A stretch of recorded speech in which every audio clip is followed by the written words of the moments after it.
System of linear equations को solve करना हमने सीख लिया है। इसमें बेसिक 3 ऑपरेशन हम लगाते हैं। फर्स्ट ऑपरेशन रिप्लेसमेंट, कि किसी रो को किसी नॉन जीरो स्केलर से मल्टीप्लाई करने के बाद किसी दूसरी रो में हम ऐड कर सकते हैं। दूसरा, किसी रो को हम नॉन जीरो स्केलर से मल्टीप्लाई कर सकते हैं। और तीसरा ये है कि दो रोज को आप इंटरचेंज कर सकते हैं। These are called elementary row operations. अब हम एलिमेंट्री रो ऑपरेशंस लगा रहे होते हैं।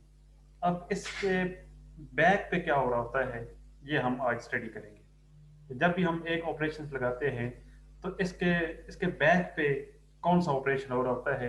वैसे तो हम सिंपल एक ऑपरेशन, दो रोज को हम इंटरचेंज कर लेते हैं, या किसी रो को किसी नॉन जीरो स्केलर से मल्टीप्लाई करने के बाद किसी दूसरी रो में ऐड कर लेते हैं। ये बैक पे क्या हो रहा होता है, ये हम देखना चाहते हैं। क्या ये सिंपल एडिशन है या कुछ और पीछे बैक पे हो रहा है, पर्दे के पीछे क्या हो रहा है, वो हम देखना चाहते हैं। तो उसके लिए सबसे पहले एलिमेंट्री मैट्रिक्स ये हम स्टडी करेंगे। एलिमेंट्री मैट्रिक्स होता कैसे है, हम कैसे एलिमेंट्री मैट्रिक्स को हम ऑब्टेन करते हैं, ये कहाँ से आता है। तो जब भी आप कोई एलिमेंट्री ऑपरेशंस किसी मैट्रिक्स पे लगाते हैं, आप वही ऑपरेशन या कोई कोई ऑपरेशन, आप जो 3 ऑपरेशन हमने पढ़े हैं, ये जब ऑपरेशन किसी आइडेंटिटी मैट्रिक्स पे लगाते हैं तो जो मैट्रिक्स आपके पास आता है that is called elementary matrix. कोई भी एलिमेंट्री ऑपरेशन, रो ऑपरेशन किसी भी आइडेंटिटी मैट्रिक्स पे लगाएं तो जो आपके पास आइडेंटिटी मैट्रिक्स पे लगाएं, जो आपके पास मैट्रिक्स आएगा that is called elementary matrix. So an elementary matrix is one that is obtained by performing a single elementary row operation on an identity matrix. Single elementary row operation, 3 operation हम पढ़े, कोई भी इनमें से एक लगा लें। यानी किसी रो को किसी नॉन जीरो स्केलर से मल्टीप्लाई करने के बाद किसी दूसरी रो में ऐड कर लें, ये ऑपरेशन लगा सकते हैं। रिप्लेसमेंट प्रॉपर्टी, दो रोज को इंटरचेंज कर लें, या आप किसी रो को किसी नॉन जीरो स्केलर से मल्टीप्लाई करते हैं। तो ये कोई भी ऑपरेशन आप आइडेंटिटी मैट्रिक्स पे लगाएं तो जो आपके पास मैट्रिक्स आपको मिलेगा that is called elementary matrix. For example, ये हमारे पास एक आइडेंटिटी मैट्रिक्स है। अब इस पे दो रोज को हम ऐड कर लेते हैं, R2 plus R1। R2 plus R1 करेंगे तो 1 1 और यहाँ पे 0 हो जाएगा, बाकी कोई चेंज नहीं आएगी। तो ये आपके पास जो मैट्रिक्स आया है दैट्स कॉल्ड एलिमेंट्री मैट्रिक्स। तो जब भी कोई एलिमेंट्री रो ऑपरेशन किसी आइडेंटिटी मैट्रिक्स पे लगाएं तो जो मैट्रिक्स आपको मिलेगा दैट्स कॉल्ड एलिमेंट्री मैट्रिक्स। अब कोई भी ऑपरेशन जब हम किसी किसी मैट्रिक्स पे लगाते हैं, फॉर एग्जांपल ये हमारे पास एक मैट्रिक्स है ए, हम ये जो 3 - 3 है यहाँ पे 0 लेके आना चाहते हैं। तो फर्स्ट रो फिक्स, तो R2 प्लस R1, यहाँ पे 0 बनाने के लिए R2 प्लस R1। ये हम प्रीवियस लेक्चर्स के अंदर हमने ये देख लिया है कि हम ऑपरेशन लगा सकते हैं R2 प्लस R1। तो ये simple R2 plus R1, -3 plus 3 0, 5 - 7 -2 और 1 -2 दैट इज -1। तो ये मेरे पास एक मैट्रिक्स आ चुका है। अब ये पर्दे के पीछे क्या हो रहा है ये हम देखते हैं। यही ऑपरेशन हम आइडेंटिटी मैट्रिक्स पे लगाएं। ये हमारे पास आइडेंटिटी मैट्रिक्स है, इसका ऑर्डर वही होगा जो इस मैट्रिक्स का है। ए मैट्रिक्स का जो ऑर्डर है ये स्क्वायर मैट्रिक्स होना चाहिए। अगर ये स्क्वायर मैट्रिक्स है तो आपके पास जो कोई भी मैट्रिक्स हो सकता है, पर यहाँ पे जो मैट्रिक्स हमने लिया है इसका ऑर्डर, अगर इसका ऑर्डर 3/3 है तो इसका ऑर्डर भी 3/3 आएगा। इस पे यही ऑपरेशन लगाया R2 प्लस R1, तो जो आपके पास मैट्रिक्स है that is E1, elementary matrix है। अब इस E1 को A से मल्टीप्लाई करें, यानी E1A। तो ये E1A हम फाइंड कर लेते हैं। E1 हमारे पास मौजूद है एलिमेंट्री मैट्रिक्स, A हमारे पास मौजूद है। इन दोनों को मल्टीप्लाई करें, first row into first column, आपके पास 3 - 7 -2, first row first column, first row second column, first row third column, ये आपके पास फर्स्ट रो आ जाएगी। इस तरह second row first column, second row second column, second row third column, ये आपके पास सेकंड रो आ जाएगी रिजल्टेंट मैट्रिक्स की। सिमिलरली थर्ड रो को जब हम फर्स्ट सेकंड थर्ड कॉलम से मल्टीप्लाई करेंगे तो हमारे पास थर्ड रो आ जाएगी। तो E1A हमारे पास ये आ चुका है E1, और ये वही है, देख लें E1A यही है। इसका मतलब क्या है कि जब हम कोई भी एलिमेंट्री रो ऑपरेशन किसी मैट्रिक्स पे लगाते हैं तो असल में उस मैट्रिक्स को हम लेफ्ट साइड पे किसी एलिमेंट्री मैट्रिक्स से मल्टीप्लाई कर रहे होते हैं। ये मैंने ऑपरेशन लगाया R2 plus R1, simple usual वे जो हम जानते हैं। यही ऑपरेशन मैंने लगाया आइडेंटिटी मैट्रिक्स पे। जो मैट्रिक्स मेरे पास आया दैट्स कॉल्ड एलिमेंट्री मैट्रिक्स। इस E1 को A से मल्टीप्लाई किया तो क्या देखा, ये वही मैट्रिक्स हमारे पास आ चुका है। इसका मतलब क्या है कि जब भी आप कोई एलिमेंट्री रो ऑपरेशन किसी मैट्रिक्स पे लगाएंगे असल में हम लेफ्ट साइड से उसको एलिमेंट्री मैट्रिक्स से मल्टीप्लाई कर रहे हैं। अगेन 6 को 0 लाने के लिए R3 प्लस 2 टाइम्स R1, तो 6 minus 6 0, minus 4 plus 14 10, 0 plus 4 that is 4। एक और एलिमेंट्री रो ऑपरेशन मैंने लगाया है। अब यही एलिमेंट्री रो ऑपरेशन हम आइडेंटिटी मैट्रिक्स पे दोबारा लगाएंगे। इस आइडेंटिटी मैट्रिक्स पे इस पे दोबारा यही ऑपरेशन लगाएं R3 plus R2 times R1, तो आपके पास जो मैट्रिक्स आएगा दैट्स कॉल्ड E2। ये आपके पास -2 0 और 1, 0 -2 दैट इज -2 और 0 और ये आपके पास 1 है। अब इस E2 को E1A से मल्टीप्लाई करें, ये मल्टीप्लाई कर दिया E2 और E1A हमारे पास मौजूद है, इनको मल्टीप्लाई करें तो आपके पास वही मैट्रिक्स आ रहा है जो यहाँ पे आया हुआ है। 3 - 7 -2, 0 -2 -1, 0 10 4। इसका मतलब है ये मैंने ऑपरेशन लगाया है, असल में मैंने इस मैट्रिक्स को E1A को मैंने किसी एलिमेंट्री मैट्रिक्स E2 से मल्टीप्लाई किया है। इसी तरह -1 से नीचे जो -2 है इसे नीचे 0 लाने के लिए एक और ऑपरेशन लगाया R3 प्लस 5 टाइम्स R2, ये 0 0 और ये आपके पास -1। यही ऑपरेशन, ये जो ऑपरेशन है ये आइडेंटिटी मैट्रिक्स पे अगेन लगाएंगे, आइडेंटिटी मैट्रिक्स I पे। जो मैट्रिक्स हमारे पास आएगा that is called E3, elementary matrix E3। अब इस E3 को जब हम E2 E1A से मल्टीप्लाई करेंगे तो रिजल्ट हमारे पास ये मैट्रिक्स आ जाएगा। और ये जो मैट्रिक्स है this is called upper triangular matrix. This matrix is called upper triangular matrix. Upper triangular matrix कौन सा होता है, जिसमें डायगोनल से नीचे तमाम एंट्रीज 0 होती हैं। अगर डायगोनल से नीचे तमाम एंट्रीज 0 हों that is called upper triangular matrix. तो E2 E3 E2 E1A which is equal to upper triangular matrix that is U। अब ये जो E2 E3 E2 E1 है ये हमारे पास मौजूद हैं। अगर मैं A की वैल्यू यहाँ से फाइंड करना चाहता हूँ तो मैं फाइंड कर सकता हूँ। E3 E2 E1 के इनवर्स से आप मल्टीप्लाई करें तो हमें A की वैल्यू मिल जाएगी।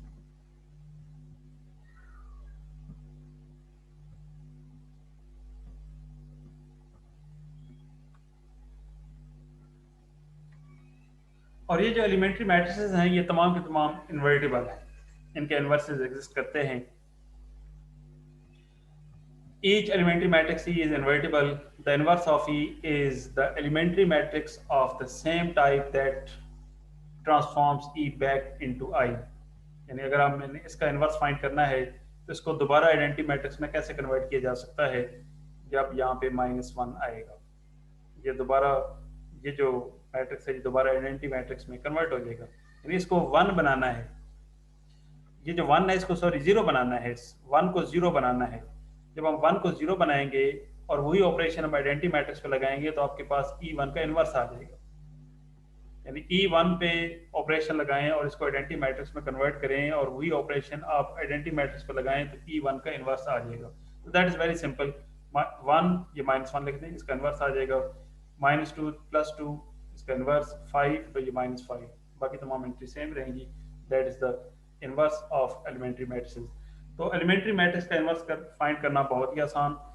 जो हमारे पास एलिमेंट्री मैट्रिक्स है उसमें डायगोनल एंट्रीज सेम रखें, और बाकी जो एंट्रीज हैं अगर पॉजिटिव है तो नेगेटिव कर दें, नेगेटिव है तो पॉजिटिव कर दें।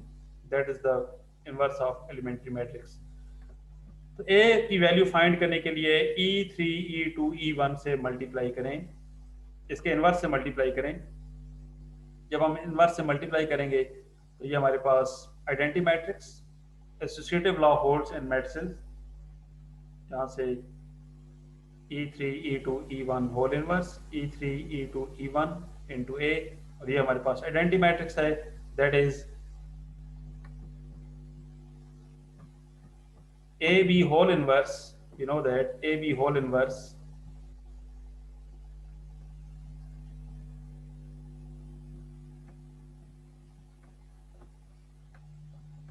which is equal to B inverse A inverse. Similarly अगर आपके पास 3 मैट्रिसेस हों तो हम इनवर्स इस तरह देख सकते हैं। तो E3 E2 E1 whole inverse which is equal to E1 inverse E2 inverse E3 inverse. ये जो हमारे पास मैट्रिक्स है, ये एक मैट्रिक्स है, इसका नाम L है, लोअर ट्रायंगुलर मैट्रिक्स। और ये हम फाइंड कर सकते हैं क्यों, E1 inverse E2 inverse E3 inverse हमारे पास मौजूद हैं। इन तीनों को मल्टीप्लाई करें, हमारे पास U मैट्रिक्स आ जाएगा, और A is equal to LU। यहां से आप एक और चीज देखें, हमने दो मैट्रिक्स को मल्टीप्लाई करना सीखा है, लेकिन उसके फैक्टर कैसे फाइंड करते हैं ये हमें मालूम नहीं था। लेकिन एलिमेंट्री मैट्रिक्स फाइंड करने के बाद हम किसी मैट्रिक्स की फैक्टराइजेशन भी कर सकते हैं। तो A is equal to LU, ये असल में इस A मैट्रिक्स की फैक्टराइजेशन हो चुकी है। हमने इसको लोअर ट्रायंगुलर मैट्रिक्स और अपर ट्रायंगुलर मैट्रिक्स में कन्वर्ट कर लिया है। तो L फाइंड करना है, और ये बहुत ही इजी, नो प्रॉब्लम, क्योंकि तमाम के तमाम एलिमेंट्री मैट्रिसेस के इनवर्स हमारे पास मौजूद हैं। इनको जस्ट मल्टीप्लाई करना है। तो E1 इनवर्स E2 इनवर्स को मल्टीप्लाई करें, E1 inverse E2 inverse, first row into first column, तो हमारे पास E1 इनवर्स E2 इनवर्स ये हमारे पास आ जाएगा। और ये जो भी रिजल्ट आए इसको E3 इनवर्स से मल्टीप्लाई करें, तो ये आपके पास E1 E2 इनवर्स, और ये हमारे पास E3 इनवर्स है। इन दोनों को मल्टीप्लाई करें तो हमारे पास ये मैट्रिक्स लोअर ट्रायंगुलर मैट्रिक्स है। लोअर ट्रायंगुलर मैट्रिक्स, एक तो ये स्क्वायर मैट्रिक्स होता है, इसमें डायगोनल की तमाम एंट्रीज 1 होती हैं और डायगोनल से ऊपर तमाम एंट्रीज 0 होती हैं। तो लोअर ट्रायंगुलर मैट्रिक्स हमेशा स्क्वायर मैट्रिक्स होगा, डायगोनल की एंट्रीज 1 होंगी और डायगोनल से ऊपर तमाम एंट्रीज 0 होंगी। तो that is lower triangular matrix. तो हमने ए मैट्रिक्स की फैक्टराइजेशन भी कर ली है, that is called LU factorisation.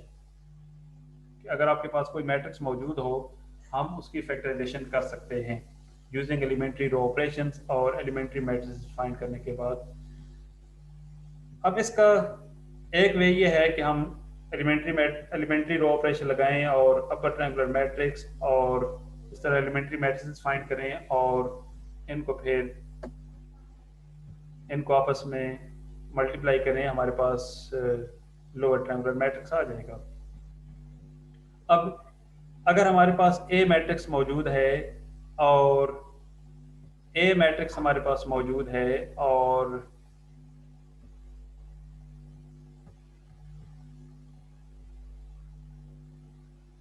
B vector हमारे पास मौजूद हो,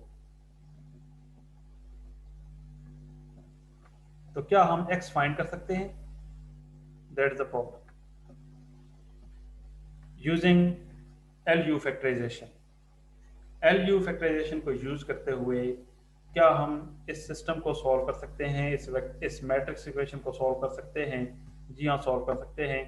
ए हम जानते हैं, इसकी हम फैक्टराइजेशन LU, और LU को यूज करते हुए क्या हम एक्स फाइंड कर सकते हैं, देखें इस एग्जांपल में।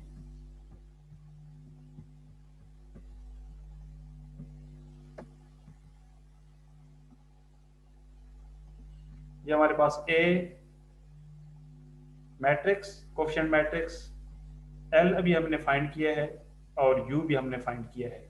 बी हमारे पास अगर ये हो -752, और इस इक्वेशन को सॉल्व करें A X is to B को, इस इक्वेशन को सॉल्व करना है by using these two factors, L U factorisation, this is called L U factorisation. तो हमारे पास एल भी मौजूद है, यू भी मौजूद है, ए मौजूद, बी मौजूद, एक्स हमने फाइंड करना है।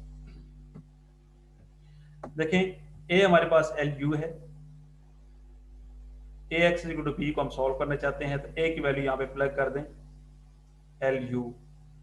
Associative law holds in matrices, तो एसोसिएटिव लॉ होल्ड करता है, एल यू को मल्टीप्लाई करें और फिर एक्स से मल्टीप्लाई कर लें, या आप यू एक्स को पहले मल्टीप्लाई करें और उस पर एल ऑपरेट करें, या एल से मल्टीप्लाई करें। तो U X by the associative law, U X which is equal to Y और U X which is equal to Y, यानी इस पूरे का नाम मैंने वाई रख लिया है, और L Y which is equal to B और U X is equal to Y. X हम फाइंड करना चाहते हैं, एल नोन, बी नोन, तो हम वाई फाइंड करेंगे। जब हमारे पास y आ जाएगा, इस y की वैल्यू को यहाँ पे सब्सटीट्यूट करेंगे तो हमारे पास x आ जाएगा, क्योंकि u हमारे पास ऑलरेडी नोन है। तो हम एक इक्वेशन को सॉल्व करने निकले थे, उसमें से हमने दो इक्वेशंस फाइंड कर ली हैं मैट्रिक्स फॉर्म में, L Y which is equal to B and U X is equal to Y. तो पहले हम y फाइंड करेंगे, जो y आएगा उसको हम सेकंड इक्वेशन में पुट करेंगे, हमारे पास x आ जाएगा। तो L Y which is equal to B, right augmented matrix L B, L हमारे पास मौजूद, लोअर ट्रायंगुलर मैट्रिक्स, और बी हमारे पास मौजूद है। तो एलिमेंट्री रो ऑपरेशंस को यूज करें तो डायरेक्ट हमारे पास वैल्यूज y1, y2, y3 की आ जाएंगी। तो r2 plus r1 replacement property, r3 minus 2 times r1, ये जीरो हो चुके हैं, r3 प्लस 5 टाइम्स r2, तो हमारे पास y1 की वैल्यू -7, y2 की वैल्यू -2 एंड y3 6। इस तरह y हमारे पास आ चुका है -7, -2, 6, y1, y2, y3 की वैल्यूज हमने फाइंड कर ली है। अब ये y की वैल्यू हम पुट करेंगे सेकंड इक्वेशन के अंदर और x फाइंड करने की कोशिश करते हैं। ये U X which is equal to Y, u हमारे पास मौजूद है और y भी हमारे पास मौजूद है। राइट ऑगमेंटेड मैट्रिक्स u हमारे पास मौजूद है, इसकी वैल्यू हमने प्लग कर दी और y की वैल्यू यहाँ पे सब्स्टिट्यूट कर दी है, और r1 माइनस 2 टाइम्स r3 और r2 माइनस r3, यहाँ पे जीरो लाने के लिए और यहाँ पे जीरो लाने के लिए, और उसके बाद r1 minus 7 divided by 2 r2, यहाँ पे जीरो लाने के लिए, उसके बाद 3 और -2 को 1 1 बनाने के लिए फर्स्ट रो को 1/3 से मल्टीप्लाई कर दें, सेकंड रो को -1/2 से मल्टीप्लाई कर दें और थर्ड रो को -1 से मल्टीप्लाई करें। इस तरह x1 की वैल्यू 3, x2 की वैल्यू 4 और x3 की वैल्यू हमारे पास -6 आ जाएगी। तो x वेक्टर 3, 4, -6 इस तरह हमारे पास आ जाएगा। तो a हमारे पास मौजूद हो, हम उसकी फैक्टराइजेशन कर सकते हैं, और अगर A X is equal to B, इस वेक्टर इक्वेशन, इस मैट्रिक्स इक्वेशन को सॉल्व करना है तो भी हम सॉल्व कर सकते हैं by using L U factorisation.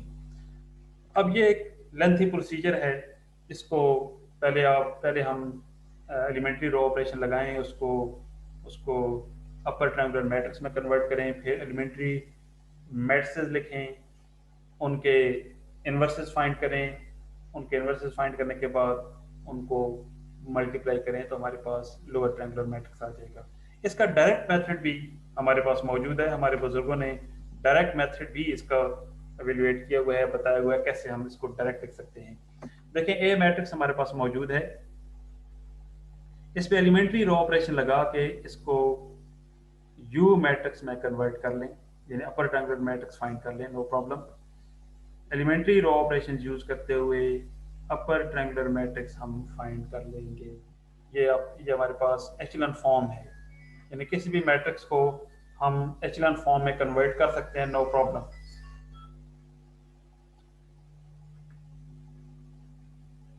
और ये यूजुअल जो पिछले मेथड में हमने किया है वही काम यहाँ पे किया है। अब लोअर ट्रायंगुलर मैट्रिक्स डायरेक्ट लिखना है। फर्स्ट कॉलम जिस हालत में जो गिवन मैट्रिक्स है उसका फर्स्ट कॉलम इसी तरह लिख लें। ये फर्स्ट कॉलम मैंने लिख लिए, फर्स्ट कॉलम ये लिख लिए, और ये 3 नॉन जीरो नंबर, इससे नीचे जीरो जिस स्टेप के अंदर बन चुके हैं उनके सामने जो हमारे पास नंबर्स हैं वो सारे के सारे यहाँ पे लिख लिए, और -2 से नीचे जीरो जिस स्टेप के अंदर बन चुके हैं उसके सामने जो नंबर्स हैं वो भी लिख लिए। अब मैं जानता हूं कि जो लोअर ट्रायंगुलर मैट्रिक्स है ये स्क्वायर मैट्रिक्स होता है, इसमें डायगोनल की तमाम एंट्रीज 1 होती है। तो डायगोनल की एंट्रीज 1 बनाने के लिए पहले कॉलम को 3 से डिवाइड कर देंगे, सेकंड कॉलम को -2 से डिवाइड कर देंगे, और थर्ड कॉलम को -1 से डिवाइड कर देंगे। यहाँ पे जब हम 3 से डिवाइड करेंगे तो ये हमारे पास बनेगा 1 -1 2, तो ये पहला कॉलम लिख दिया। -2 से डिवाइड करें 0 1 और -5, ये सेकंड कॉलम आ जाएगा। और थर्ड -1 से जब हम डिवाइड करेंगे तो 0 0 1, that is the lower triangular matrix.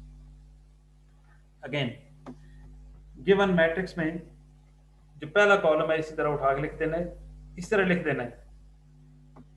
फिर 3 के नीचे जीरो जिस स्टेप के अंदर बन चुके हैं वो नंबर्स यहाँ पे लिख दें,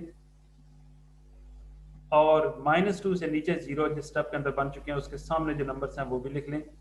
बाकी ऊपर जीरो लिख दें, ये जीरो लिख दिया, यहाँ पे जीरो लिख दिया, और यहाँ पे जीरो लिख दिया। डायगोनल की एंट्रीज 1 होनी चाहिए। 1 बनाने के लिए पहले कॉलम को 3 से डिवाइड करें, दूसरे कॉलम को -2 से डिवाइड करें, और थर्ड कॉलम को -1 से डिवाइड करें, तो हमारे पास लोअर ट्रायंगुलर मैट्रिक्स आ जाएगा। ये डायरेक्ट मेथड है। तो इस मेथड को यूज करते हुए हम डायरेक्ट भी फैक्टराइजेशन कर सकते हैं।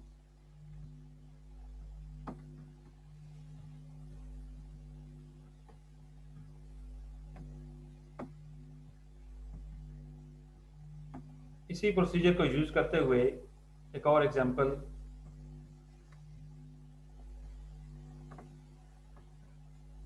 ये हमारे पास एक मैट्रिक्स है, डायरेक्ट मेथड इसमें यूज किया जा रहा है।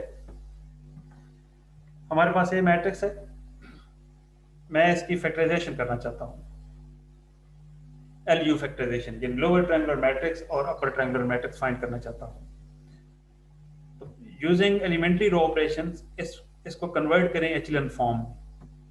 तो 2 नीचे सारे जीरो लेके आएंगे, फिर उसके बाद जो ऑपरेशन यहाँ पे लगाएंगे R2 + 2 times R1, -4 + 4 5 -6, that is -7 -7 + 12, that is 5।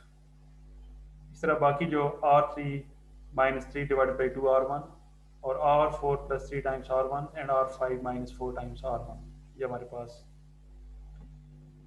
तमाम एंट्री 0 हो चुकी हैं।